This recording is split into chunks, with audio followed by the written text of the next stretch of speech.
and welcome to Beyond the Real. My name is Alex. I'm Mark. And today we're going to be talking about Seven. It was released in 1995, directed by David Fincher. And it stars Morgan Freeman, Brad Pitt, Gwyneth Paltrow, and Kevin Spacey. So, oh, my bad. Go ahead. No, go ahead. So, Mark, what did you think of the movie? So this was my first time seeing it. I never watched it before, so it wasn't a rewatch. It was my first time going into it, and it was awesome. It was a good crime movie. It really got me thinking and I actually liked that they went with since it was called Seven. I didn't know it was gonna go off the 7 deadly sins. But it was cool that they incorporated that into, the murders and, the mystery that was going on.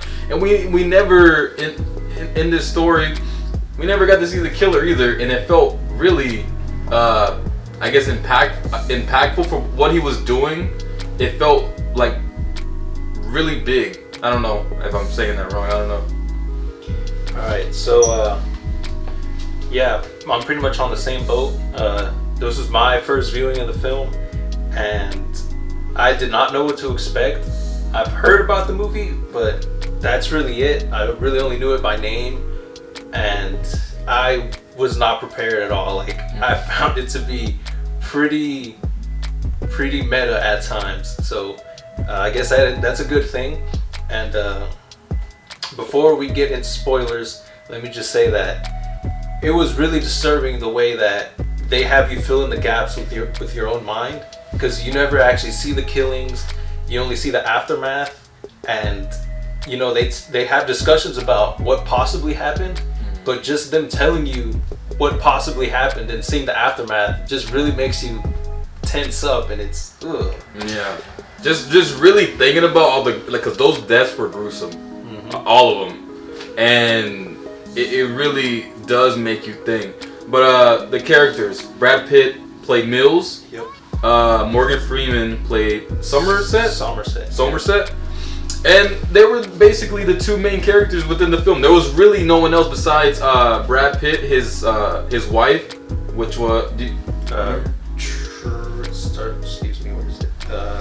Tracy. Okay, Tracy, played by Gwyneth Paltrow. Yeah, and I felt like she had very little scenes, but her scenes were important. If you really needed to pay attention, because the killer was going after Mills and trying to get. I guess he was jealous of his life. It seemed like he was jealous of his life. He admired it, like how he said when he talked to him, and he wanted to. I guess he wanted to ruin it at the end. I'm guessing, but it's just it's a mind game. This whole thing is a mind game. Morgan Freeman, though. His character seems pretty, patient. He's willing to, I guess follow the rules. It seems like, but Mills is, I think it's his first year as a detective, right? I believe. He's just getting there. Yeah. And he seems more, he's rushing into it without thinking. He's more hot-headed. Yeah, like the scene where he's chasing the killer. He's chasing the killer down. John Doe. He's chasing John Doe in the hotel, out on the streets, and he gets taken out because he's out there rushing, trying to get it done, not following the rules. And we see that on the next scene where he pays a woman to lie about what went on after that. But just to add to that scene, I really like that scene because it kind of comes out of nowhere, because they're still doing the investigation, and then they kind of just roll up to this random guy. They're like, well, let's start here, and then lo and behold, that just happens to be where they're supposed to be. And then they get into that chase. But what I really liked about the chase was it's essentially from Mills' perspective. However, you never really get a good look at John Doe. Even when he's running, you just see a dark figure, which I don't know how they managed to do that in such a lit environment. But you essentially just see a shadow running. You don't see a face, nothing. And then even when he's in the alley, gun to his head, like all he has to do is look up, but you can't see anything. So I really thought that was really cool of how they did that. Yeah. And for what was I gonna say? Towards the end of the movie, when we're seeing more of the killings, and we're finally, you know, learning more about John Doe. And he's played by Kevin Spacey. Yeah, Kevin Spacey. And Kevin Spacey, he did great when we finally got to see him. Yeah. he did good. He did great. And towards the end, when we finally got to find out, you know, that it was him and that it's just, you know, all a plan to take down Mills, I thought it was very interesting, because I really didn't think, you know, that Kevin Spacey was going to go after his wife like the way that he did. And it's just like how Alex was saying, we didn't see any of these killings, and just thinking that leaves us to our imagination. And when we think about it, I feel like it's even worse. Yeah. I really do feel like it's even worse. It feels much more impactful. Yeah. Because, you know, they only give you parts. It's like, this is what we think happened, and then they just talk about like the aftermath. Like for example, in the one for Lust, you know, you see them walk into the room and you see Lust painted on the door, and you see there's a female there, but you don't really see her body because it's covered. But you see a guy crying, and then later they're interrogating him, and he tells you what he did, and then, you know, they show you the picture of the tool he used to commit the murder, and you just look at it, and based on what he told you, without even seeing the woman, in your head you're just like, oh my god, that is, ugh. That was, I think, to me, that was probably, me thinking about it, is the most gruesome death out of that whole thing. Maybe the gluttony was a bad one too, because I think he was stitched up. I think he stitched him back to make him eat more. I don't know how that worked. That one to me was what really put me on edge. Even though it was like pretty much at the beginning, that really put me on edge, because that's why I was like, man, I hope the rest aren't like this. Yeah, but you know, towards the end, we find out that Brad Pitt's character, his wife gets taken by Kevin Spacey, and you don't even get to see what's in the box. You don't see anything. Morgan Freeman's the only one who sees it, and Kevin Spacey is just, you know, going after Brad Pitt over and over, just getting him fired up. And finally, you know, it happened. He ended up killing his wife. It killed him. Just the fact that he was so calm about it is really what made me more uncomfortable, because just even like the lead up to that scene, whenever they have him in the back of the car and they're driving, one thing I noticed is usually, you know, in a film, whenever there's characters talking, like the camera will cut between them, you know, so it's almost as if it's from their perspective. So, you know, for example, some parts of the scene was looking at Kevin Spacey at an angle. So, you know, obviously he's talking to Mills, played by Brad Pitt. So you'll see it at an angle as if you are Mills looking at John Doe, and vice versa. But then there were instances where the camera was directly in front of him, and like it's as if he's looking at the audience member directly, as if he's supposed to be talking to you. And I was like, I don't know if this was intentional, but it kind of gets you more like, yeah, it's so creepy. Like, yeah, that's what it is. It's just creepy. Yeah, like, cause yeah, like, you know, some of it is just cut from that perspective, but then there are instances where he's looking directly at you, and it's like, oh my god, can you please not? So like having that lead up to the what's in the box. Yeah, see that's the only thing I've ever seen like Watch Mojo.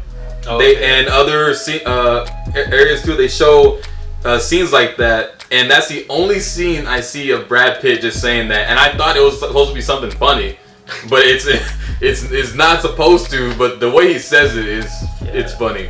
But yeah, it was very shocking, because just that scene alone you know, that build up with them in the car.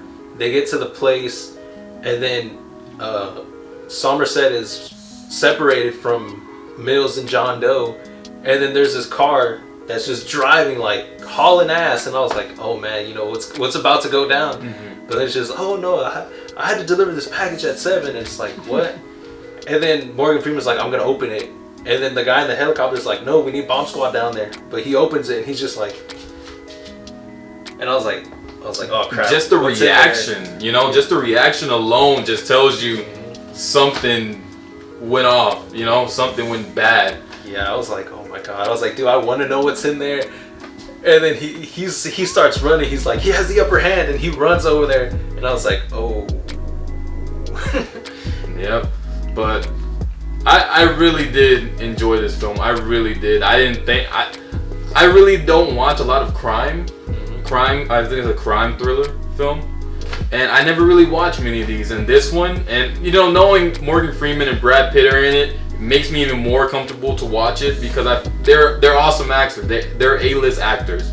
So you know, going into this knowing that they're in it, I was like, man, you know what? I'm probably in for a good film, a great film. Yeah, same. Yeah, this was a real treat. It didn't feel too long, it didn't feel too short, it was just right. You know, it really keeps you on edge, it makes you uncomfortable, but it kind of has you rooting for, at times, you know, you're really rooting for the good guys to win, and you know, in the end they don't. But well, I guess in a way in a way they do and they don't, because you get the killer, but then Brad Pitt, if you really want to think, you know, what happened, you know, probably he lost his job, probably in jail. You know, he ended his career, but the killer is at least gone. Yeah, I guess. But yeah, it was real. You know, it wasn't too long, too short. It kept you very invested, and there was a lot of good stylistic choices in this film.